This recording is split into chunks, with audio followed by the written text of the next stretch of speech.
pregação de hoje é o suicídio e a falta de fé. Também poderia ser sem Deus, sem esperança. Claro, onde não há esperança, o suicídio, com certeza, é uma ótima estratégia. Com certeza é. Não há nada mais racional do que dar um tiro na cabeça se Deus não existe. E é sobre isso que eu vou falar hoje. Hoje não irei me deter tanto em tentar comprovar a existência de Deus. Eu apenas partirei mais para a ideia de mostrar quais as implicações do ateísmo. Então vamos lá, Salmo 53.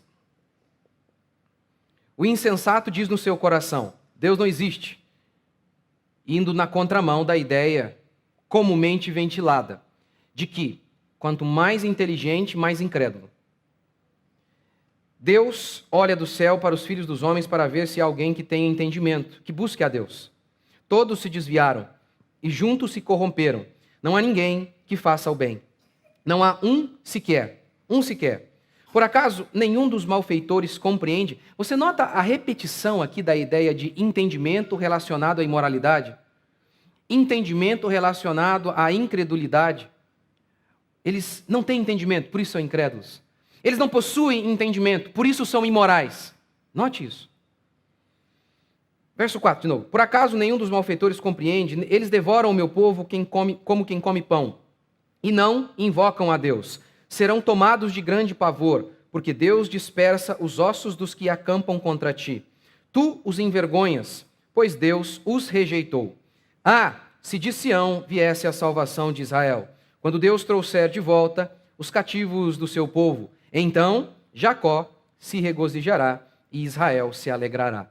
No meio do Salmo, o salmista está descrevendo esses ímpios que estão combatendo os homens de Deus, o povo de Deus, estes ímpios que estão trucidando o povo de Deus. Mas apesar de o salmista começar num tom de desesperança, de um cenário em que os homens perderam a fé e, consequentemente, a noção de certo e errado, ele termina com esperança. Ele termina: Deus um dia, Ele vai nos resgatar, Ele virá ao nosso encontro. Esperança. Ele termina com esperança. Na pregação de hoje, eu quero começar dizendo o seguinte: o suicídio não é falta de fé, dizem alguns. Será? O que pesquisas mostram? O que os próprios homens ateus e ímpios confirmam? O que os dias atuais revelam sobre o alto índice de suicídio? Será mesmo que isso não tem uma relação muito próxima com a falta de fé em Deus? O Salmo 53 tem a ver com isso, com a esperança que nós temos em Deus, e por isso podemos suportar os sofrimentos, que é o caso aqui do povo. Eles estão sofrendo horrores, mas eles aguentam. Por quê? Porque eles têm esperança. A esperança é o que nos mantém neste mundo carregado de sofrimentos. Albert Camus, ateu existencialista, disse o seguinte, e eu concordo com ele: só existe um problema filosófico realmente sério: o suicídio. Julgar se a vida vale ou não vale a pena ser vivida é responder à pergunta fundamental da filosofia. Claro. Por quê? Essa é a pergunta central. Porque se não há propósito na própria existência, a própria filosofia é uma estupidez, porque a filosofia é o amor pela sabedoria, é a busca pelo conhecimento. Mas o autor de Eclesiastes diz, na perspectiva de alguém que não crê em Deus: tanto o sábio quanto o tolo vão para o mesmo lugar. Portanto, eu notei que é burrice buscar a sabedoria. Não vale a pena. Não vale a pena. Realmente. E Camus vai desenvolver o seu argumento no livro O Mito de Sísifo, dizendo assim: a vida não tem propósito, porque Deus não existe. A vida não vale a pena ver vivida, o significado é esse, que ela não tem propósito. E essa ideia de não ter propósito está intimamente ligada para Camus, para qualquer um, à ideia da ausência de Deus. Se Deus não existe, não há propósito na vida humana. Só há um problema sério, então, na filosofia. A gente pode reformular a pergunta dele, sendo fiel à ideia de Camus. A pergunta é assim: só há um problema realmente sério na filosofia. saber se Deus existe ou não. Se ele não existe, por que não meter uma bala na cabeça? Porque se Deus não existe, a única esperança de vida, de alegria, é agora, o momento. Se, entretanto, nós perdemos um filho, por exemplo, se enfrentamos uma situação de sofrimento, uma doença, por que não encerrar esse sofrimento se não há esperança de redenção futura? É claro que a crença na ausência de Deus, porque o ateísmo é fé, é claro que isso é um flerte constante com o suicídio. Por isso, Camus vai gastar todo o seu livro dizendo, não se matem. Não se matem, não há Deus, mas não se matem. Por quê? Porque ele sabe disso. A ausência de esperança, é claro, que leva a essa perspectiva de depressão, de angústia, de suicídio. No livro, ele pega um elemento da mitologia grega. Sísifo foi punido pelos deuses, e ele deveria carregar uma pedra até o cume do monte. Mas, chegando lá, a pedra rolava para baixo. E aí ele tinha que fazer isso eternamente. Por que isso era tão pesado? O castigo não está, em primeiro lugar, relacionado com a pedra.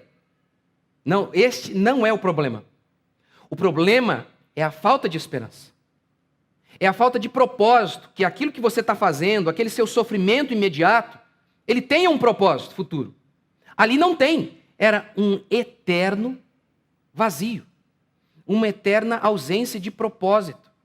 Todos nós carregamos pedras. Por quê? Porque nós vislumbramos um propósito maior. Seja a pessoa que deixa de comer alguma coisa para ter saúde. Enfim, qualquer coisa que nós suportamos é em vista de um propósito. O problema do mito de Sísifo é este. Não havia propósito no sofrimento dele. Não havia esperança de superação em relação àquilo. Por isso, com certeza, é uma das descrições mais espetaculares para descrever a existência humana sem Deus.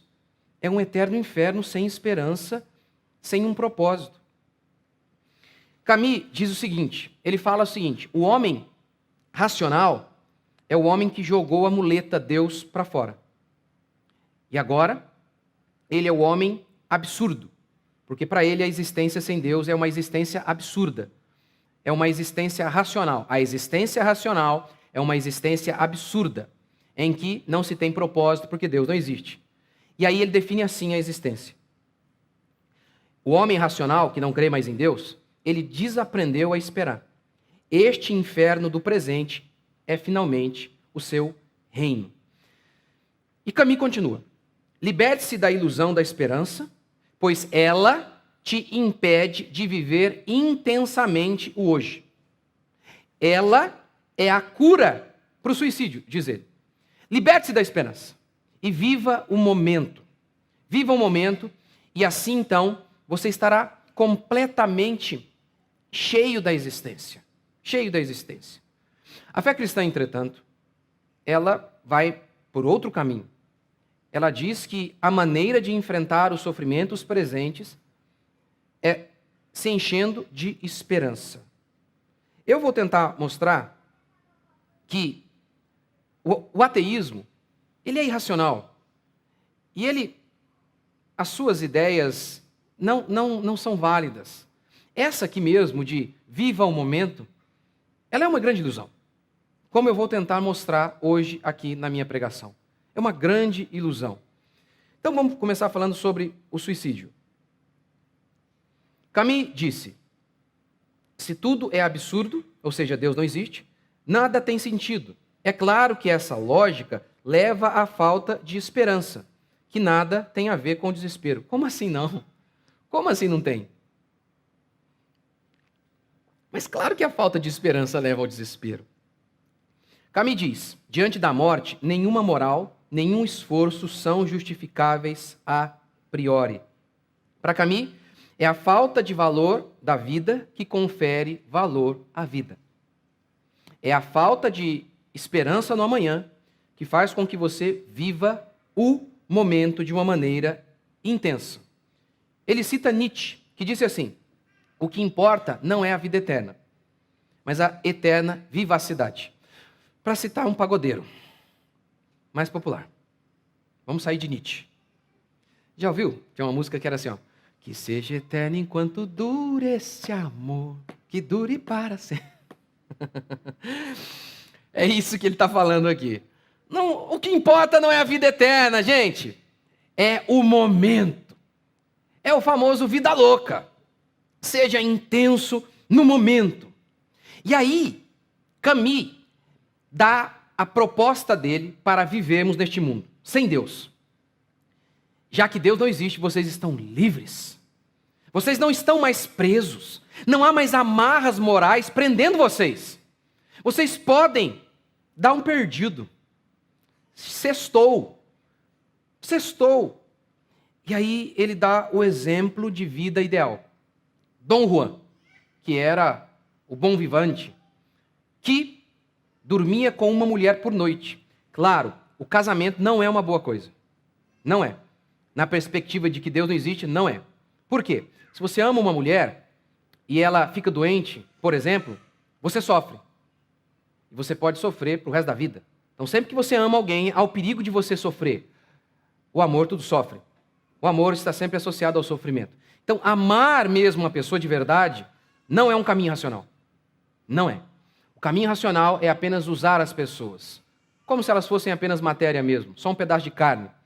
Porque se você dorme com uma mulher hoje e ela morre amanhã, e daí? Qual é o problema? Você não está apegado a ela. Por isso, diz Camus, este é o melhor tipo de vida. E veja como vocês estão livres quando vocês deixam de ter esperança. Vocês estão livres dessas amarras. Completamente livres. Completamente livres. Ok, vamos lá então. Vamos lá. Dá para o povo fazer isso aqui, gente? Viver como Dom Juan?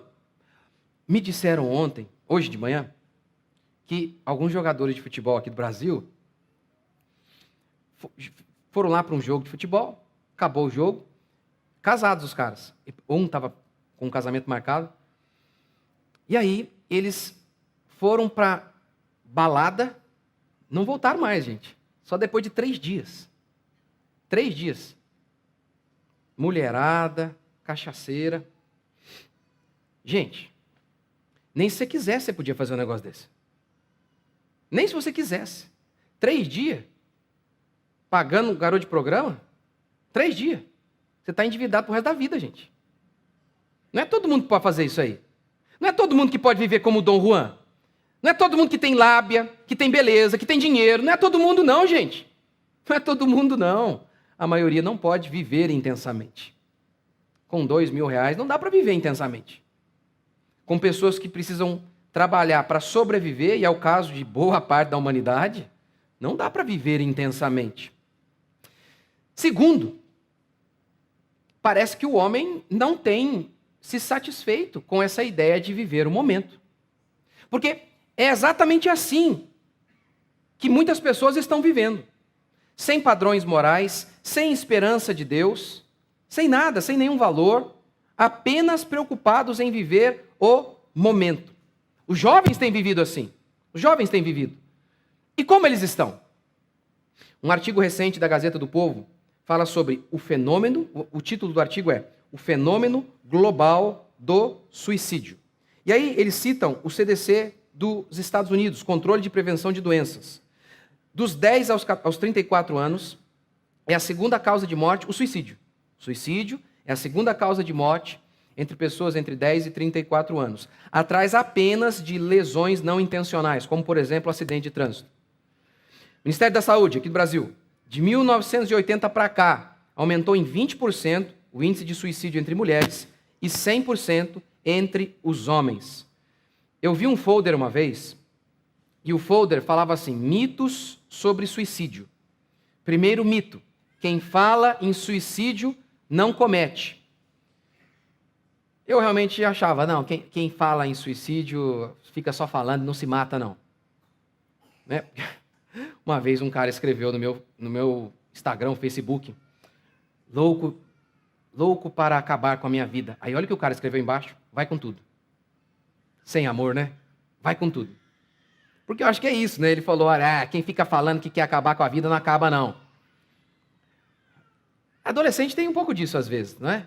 Eu vou me matar! Eu lembro uma vez, acho que minha mãe me chateou lá, eu peguei a faca e falei, eu vou me matar, mãe. Mas é mito, é verdade. Alguns estão fazendo charme. Mas alguns outros, quando falam, estão dando sinais. Ok. Segundo, que eles dizem, que dizia no folder. Segundo mito, que é falta de Deus. Não tem nenhuma relação. Claro que tem. Uma pesquisa da Universidade de Michigan, em países com uma cultura predominantemente cristã, eles constataram que o suicídio é menor.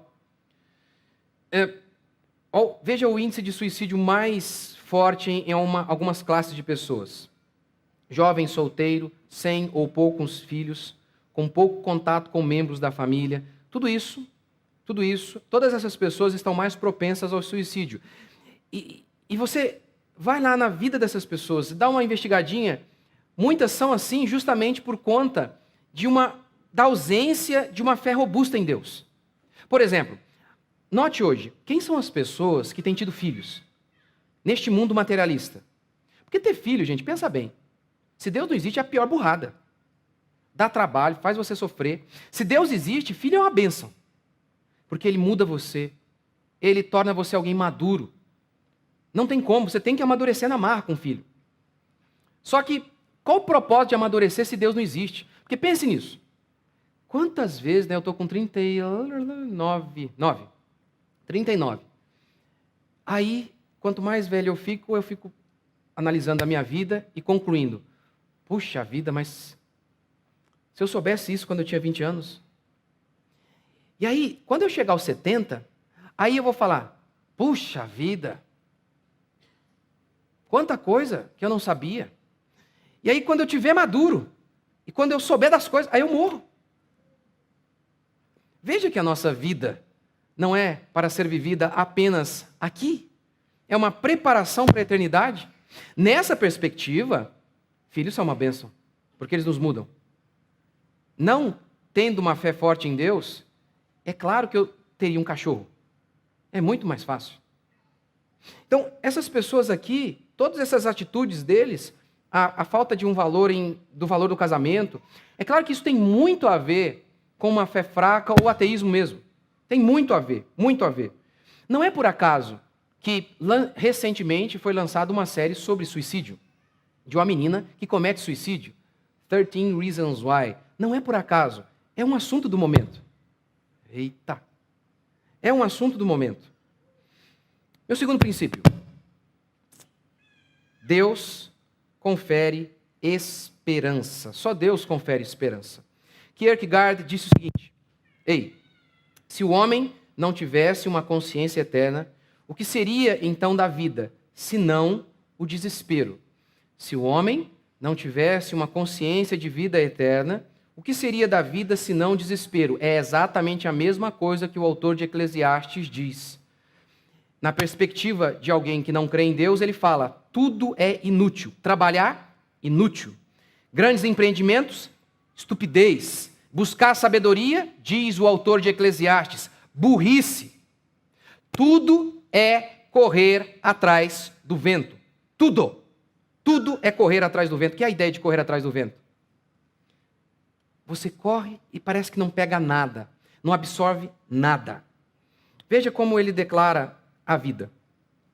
Pois tanto do sábio quanto do estulto, a memória não durará para sempre, na perspectiva de alguém que não crê em Deus. Pois passados alguns dias, tudo cai no esquecimento.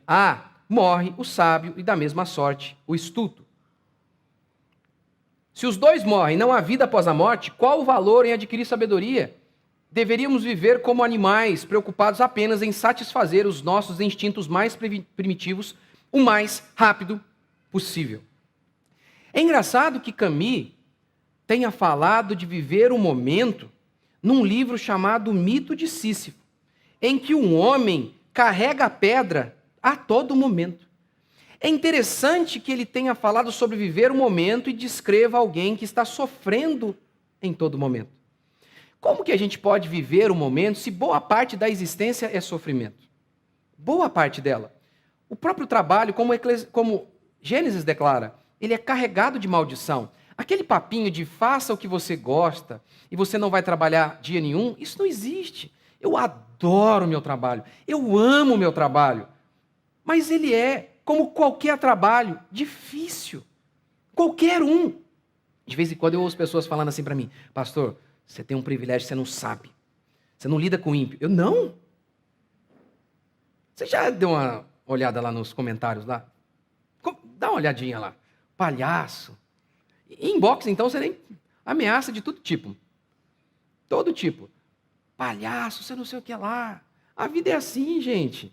A vida é sofrida, o trabalho, todo ele é difícil. Mas por que nós trabalhamos? Porque nós temos um propósito. A gente acredita que essa pedra, ela vai rolar até o cume do monte. A gente vai levar essa pedra até lá em cima e ela vai ficar lá. O nosso trabalho não vai ser inútil. A gente trabalha visando algo. O quê? Primeiro, a glória de Deus, o serviço ao próximo. Segundo, a satisfação da necessidade de nossa família. Terceiro, comer um churrasco de vez em quando, né? É isso. Aí tem um propósito. Tudo, você está carregando uma pedra, mas você vê um propósito. Você vê uma esperança ali. Camus diz também assim, olha, se Deus não existe, obviamente, não existe propósito na existência, não existe início, meio e fim, não existe unidade nas coisas. As coisas são todas desconexas, são apenas fios soltos. Não existe aquilo de você sofreu algo no passado e isso de alguma maneira se conecta à sua vida hoje, como José, por exemplo. José é traído pelos próprios irmãos, mas aquela traição de alguma maneira contribuiu para que José chegasse à segunda posição mais alta no Egito. E aí então, por estar no Egito, ele salvou toda a sua família, foi instrumento de Deus para salvar a sua família. Dentre sua família estava Judá. O Messias veio da tribo de Judá. Olha o propósito, olha aqui os fios se encaixando. Se Deus não existe, não existe isso. Não existe. Não existe mesmo. Não existe. Mas Camus, então, nessa perspectiva, ele fala, olha, pare de procurar por unidade. O ser humano está sempre buscando isso, unidade. Você está sempre fazendo isso. Por que eu sofri aquilo lá? Por que o meu pai foi embora? Por que eu vivi isso?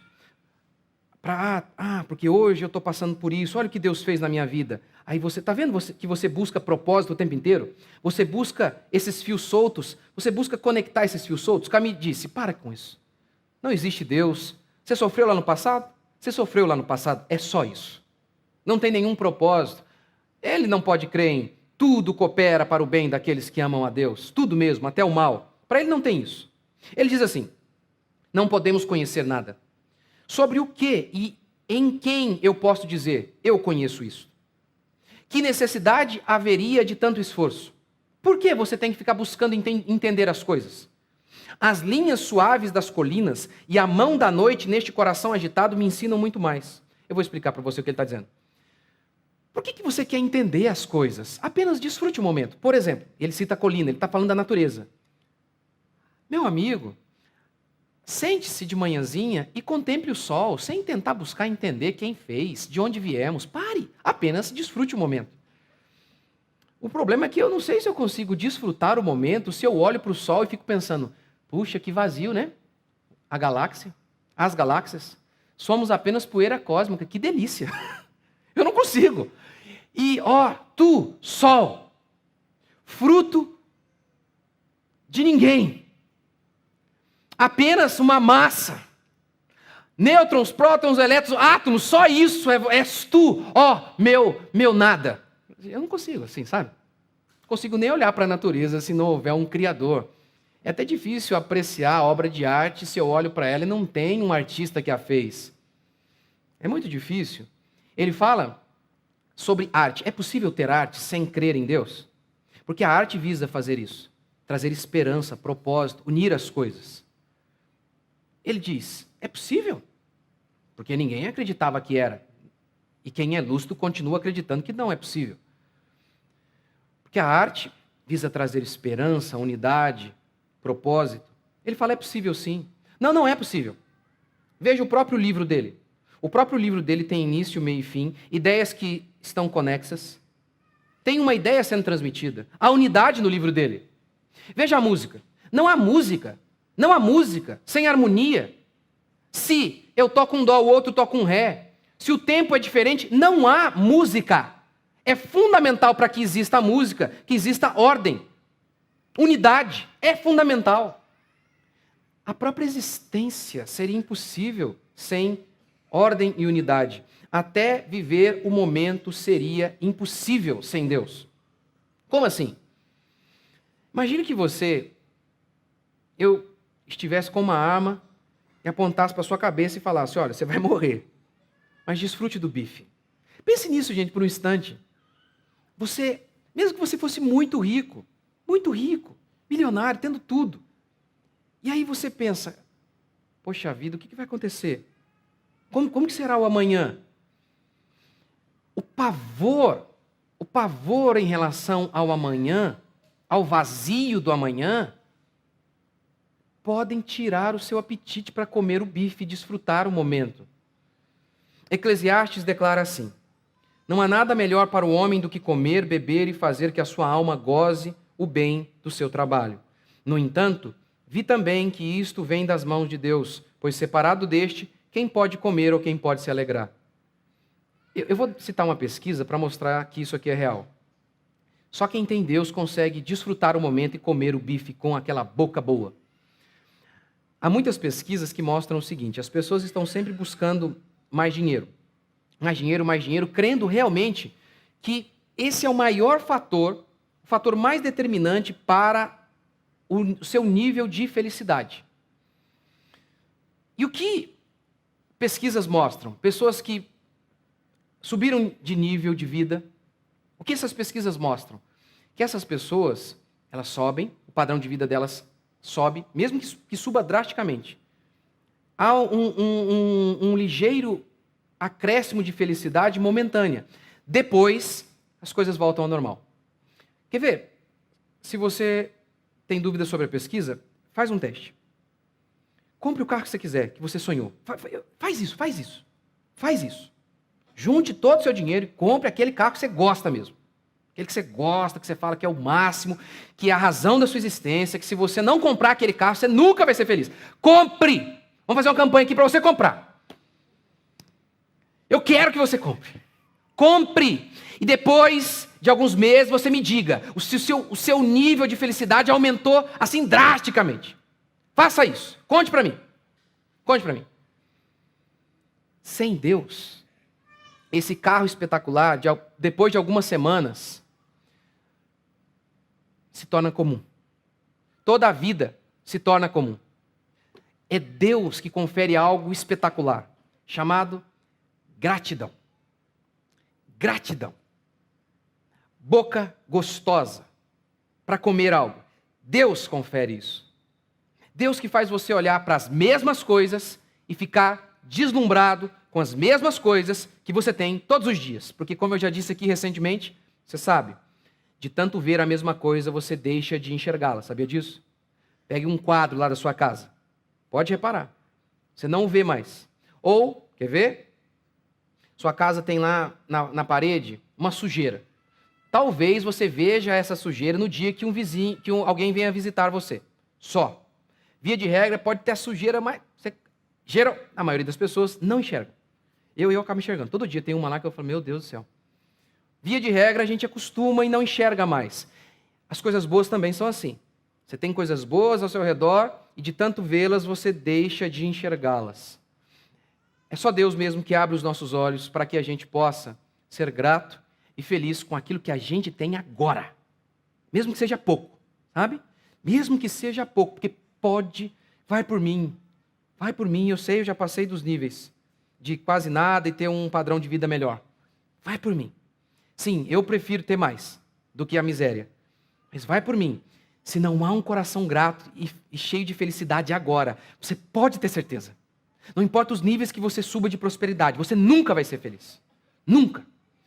Felicidade é muito mais do que uma atitude, é uma pessoa. Gálatas diz isso. O fruto do Espírito é alegria, como diz Eclesiastes.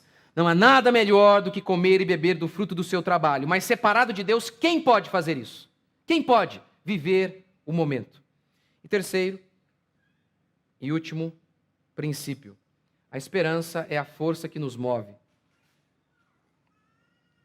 A esperança é a força que nos move.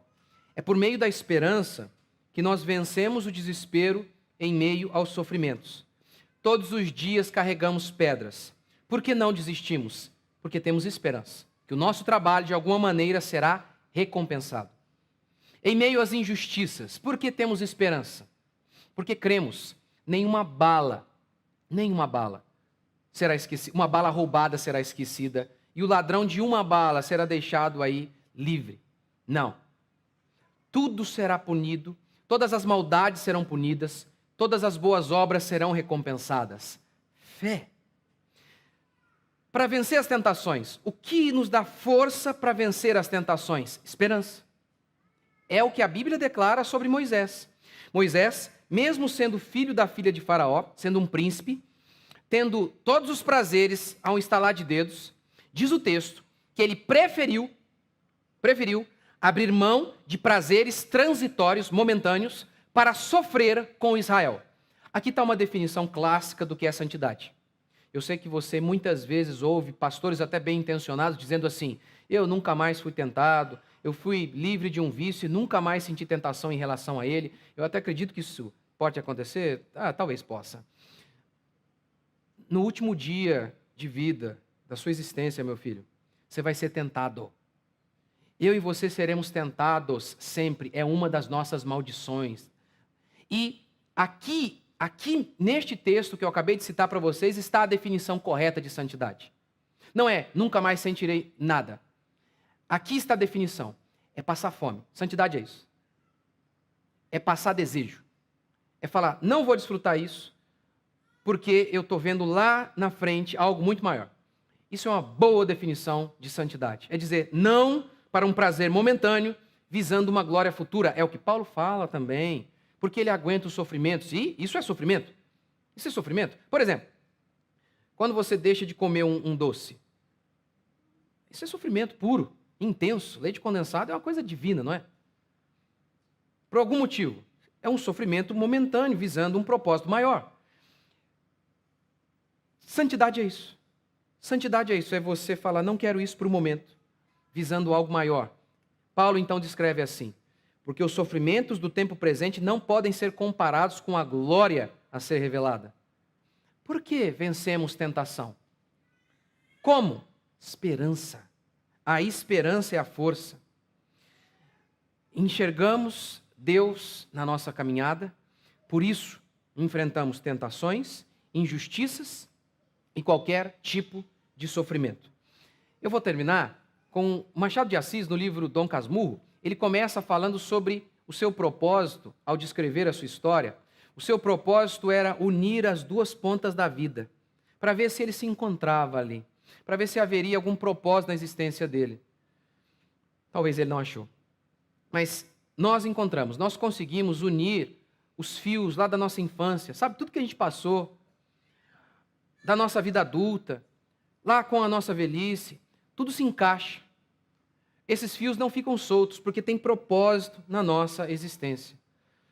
Eu, quando preparei essa pregação aqui pela primeira vez, eu estava me lembrando de mim, e na época acho que eu só o Daniel, acho que só, ou a Isabela apenas. E aí eu estava lá me lembrando, preparando a pregação, e de repente eu vi uma foto minha do meu filho. E aí eu pensei, né? Poxa, isso aqui tem valor para mim, para o meu filho e para mais ninguém, meus parentes, poucos parentes. Mas se Deus não existe, isso aqui também é nada, isso aqui é uma grande ilusão. Isso aqui também vai virar poeira cósmica e eu vou voltar para o pó, meu filho também. Tudo isso aqui será esquecido. Tudo cai no mar do esquecimento, como é a expressão bíblica. Memórias, feitos, conquistas, sofrimentos, tudo vazio. Tudo vazio. Isso aqui é uma grande matrix se Deus não existe, uma grande ilusão. Se Deus não existe, o que resta é que uma minoria, por um breve momento, desfrute de poucos prazeres. Só isso. Essa é a perspectiva ateísta. Agora, se Deus existe, os nossos sofrimentos não são em vão, as nossas angústias não são em vão, as nossas tentações, elas serão supridas com algo que Deus vai nos dar, que Ele vai dizer, você foi fiel no pouco, você, por isso, será colocado no muito. É só com Deus, é só com esperança que nós podemos caminhar nessa existência e não terminar como muitas pessoas têm terminado, com uma bala na cabeça, depressivas, angustiadas o tempo inteiro, infelizes, não estão vivendo o momento. Agora, é realmente um milagre que, carregando tantas pedras, o crente consiga se levantar todos os dias de manhã e dizer, este é o dia que o Senhor fez. Eu vou para o meu trabalho e agradeço a Deus por ele. Minha família tem uns malucos lá, mas graças a Deus por ela. É realmente um milagre. É realmente algo divino que você possa ter um coração grato com a sua vida agora. Que ela melhore muito mais, se Deus quiser. Em todos os sentidos. Desejo mesmo. Em todos os sentidos. Sua família, sua vida profissional. Que você ganhe mais. Desejo de verdade. Como João. Faço votos pela tua prosperidade, assim como é próspera a tua alma. Prosperidade e saúde. A alma daquele povo já era próspera. João diz, não, eu também oro para que vocês sejam prósperos no corpo e no bolso. Eu também. Mas acredito que você pode, agora mesmo, neste exato instante, ter um coração cheio de alegria pela sua vida como ela é hoje. Que você pode dizer, como Lamentações afirma, na perspectiva de que não fomos consumidos. Por quê? As misericórdias do Senhor se renovaram sobre mim. Por isso eu estou de pé. É graça de Deus. Cada dia é graça de Deus. Cada dia é um dia que eu não deveria ter existido. Mas pela bondade de Deus, eu estou de pé. Vamos ficar de pé?